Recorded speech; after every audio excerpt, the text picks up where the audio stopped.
Well, now Senegal and Norway in the second round, and Norway, in theory, has 3 points in the bag. So I think Group I, by virtue of having one weaker team, has to be considered the group of death, because you're going to beat each other up and you're going to need goal differential. And you would imagine that the third place teams in groups that are a little bit easier have a better chance of having those tiebreakers in their back pocket.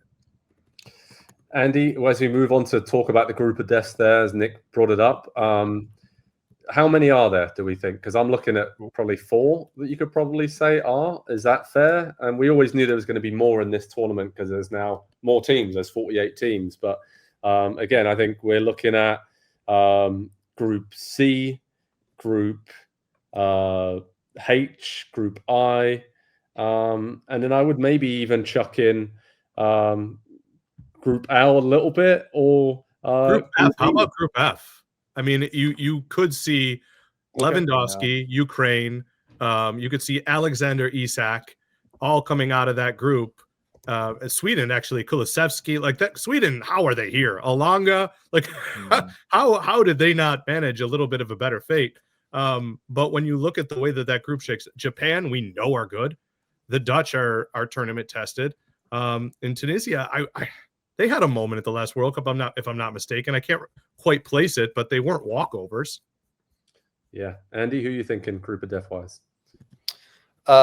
Yeah, I would say 3. I think I agree with most of those, Joe. But how can you look past Group I though, and just what the incredible superstar talent that is in that group, and I think Norway is what puts it over the top, and so what makes Norway, such a viable opponent here.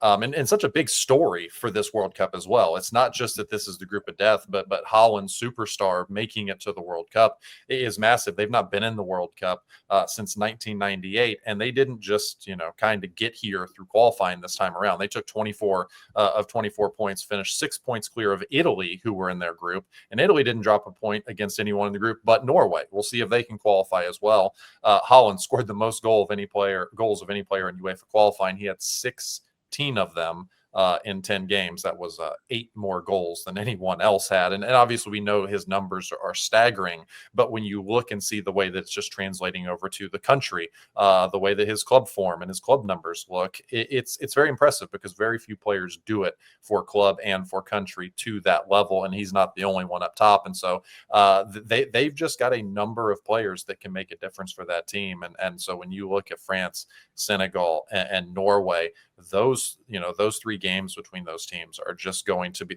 appointment viewing. And it's a bit of a bummer that the I is much further down the list, and we're going to have to wait a few days into the tournament before we get into the really meaty, juicy stuff. Yeah, I mean, we're sort of seeing the schedules becoming apparent. I said we won't be confirmed until tomorrow, the exact stadiums, time, all the rest of it.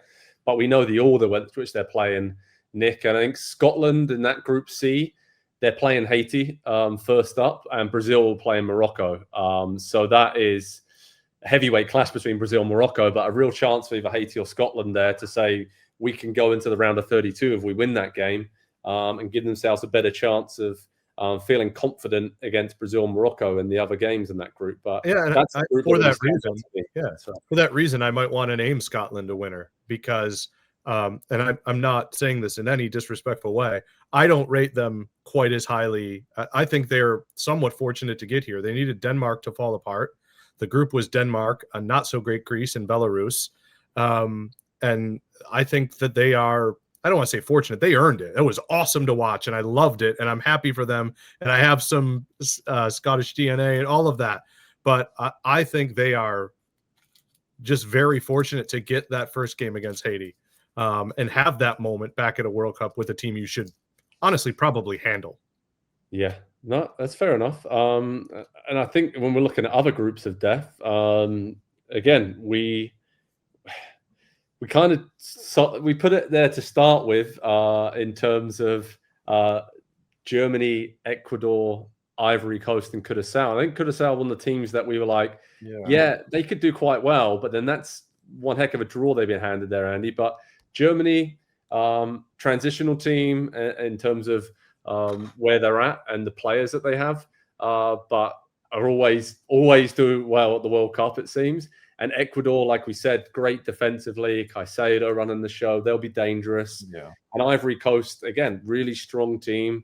And Curaçao there, a real underdog, but have some great players and have been brilliant in qualifying. So I think that's another group there where I'd focus on and say that is going to be really good. We've got the graphic here of the groups that we can see to make it come to life. So thank you to FAR, wonderful producer, for putting that up. But you can see it there. There's no easy C, E, H, and I. Those ones really stick out to me as the group of deaths. Yeah, I don't think I would quite put E into group of death territory. I think it is wide open for second place, and to me, those are typically the most interesting ones because you're going to have the one team that just kind of leads the pack. But what an incredible opportunity for one of the best World Cup storyline moments ever for Curaçao to get Germany in the opener, and the way that they've built this program up over the last decade or so since it became clear that this was where the World Cup was going to be, which was going to afford them a unique opportunity to qualify for the World Cup. They no longer had to compete against US, Mexico, Canada. It was the likes of Honduras and Costa Rica, Panama, Jamaica that they would have to go up against.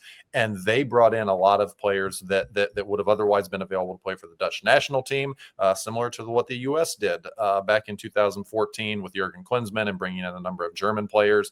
And that team built a nice run for themselves. And so I think we all think Germany will be there pretty deep into the tournament. They typically tend to be, but that they were not good in 2022. So we will see. But that's a game I cannot wait for, is to see Curaçao take the field at the World Cup and do it against Germany. And just the opportunity that they have there to a result that nobody would ever forget if they're able to pull it off. It's going to be quite something. And then when we look at the other sort of groups to focus on, again, I do think there is potential for England, Croatia, Ghana to be a really tight group. Again, I'm not just saying that as an England fan, but I think the fact that England play Croatia first and then Ghana is quite tricky. It's quite tricky there, and you can easily see them starting the tournament a little bit slower. And again, not quite a group of death, but I think that's a decently even group there for England to try and navigate. Well, All right, go ahead, Andy. Go ahead, Nick. No, I was just going to say the one big question mark looming over this whole thing, and Andy brought it up in one of the first minutes of the show, is whether or not it's Italy coming out of their path. Because I think if you were to take Italy and there wasn't a playoff and you knew they were in Group B, you'd probably call them one of the winners of the tournament. So that to me is something to really look at. Hi there, I'm Rebecca Lowe, studio host of NBC's coverage of the Premier League. Don't forget to hit subscribe to watch more videos all season long. And for even more Premier League content, from original series to live matches, head over to Peacock.